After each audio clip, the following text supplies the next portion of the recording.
Around 3:12 a.m. Saturday, Miami Beach police officers were conducting a high-visibility detail along the 700 block of Washington Avenue within the city's entertainment district when a group of individuals entered the roadway from the east sidewalk onto the northbound lanes. A man from the group, later identified as the man himself, Jack Dorothy, separated from them and attempted to engage officers to create video content, positioning himself in the middle of the roadway with passing vehicular traffic and creating significant safety hazards. So, he basically just wouldn't move.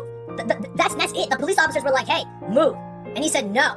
And then he got arrested for it. What? Miami Beach police officers began issuing multiple commands to direct Dorothy to exit the roadway, but he refused. Even after his group of friends urged him to comply, he continued refusing officers to. So I was right.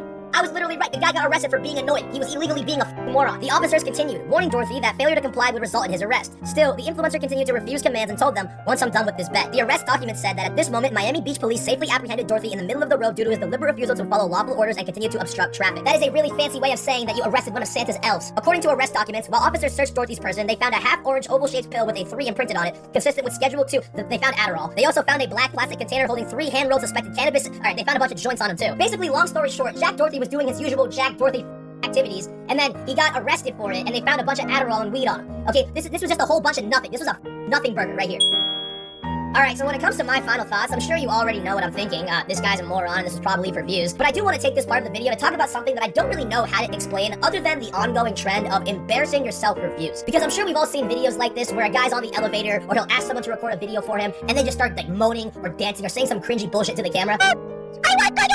And basically the idea is that they're making themselves the joke. You watch that video and you're like, wow, that's embarrassing for this guy and this guy only, and that's also why they get views and followers. Now, while Jack Dorothy doesn't just outright embarrass himself in front of a camera, or at least not on purpose, he definitely does accidentally, he is still like the human embodiment of the term, there is no such thing as bad publicity, which is basically the idea that it doesn't matter how people view you, as long as you're getting views, that equates to money, and that is good. Now, while I don't necessarily disagree with that statement, it gets to a point, okay? It gets to a point where if your entire brand is just built off of being this rich little shit who hides behind his bodyguards after doing some annoying bullshit, dude, like what? Come on now, like what are we doing here? And the craziest part is that it doesn't, I'm not even saying it's wrong, because look at the mother. Jack Dorothy's rich as hell. But at the same time, though, think about what you think of Jack Dorothy. Think about what every single person who has never even met the guy thinks about him because of what he posts online, okay? And, you know, maybe he does have a McLaren, maybe he does have a nice watch, but it's like, at what point is it like when like literally everyone who's ever seen you just dislikes you? At what point is it worth the money? You know, because at some point I'd be like, wait, hold on. I don't feel like I would give any sort of money in exchange for this level of hatred, because he's literally a joke. He's a joke on the internet. The guy's a labubu.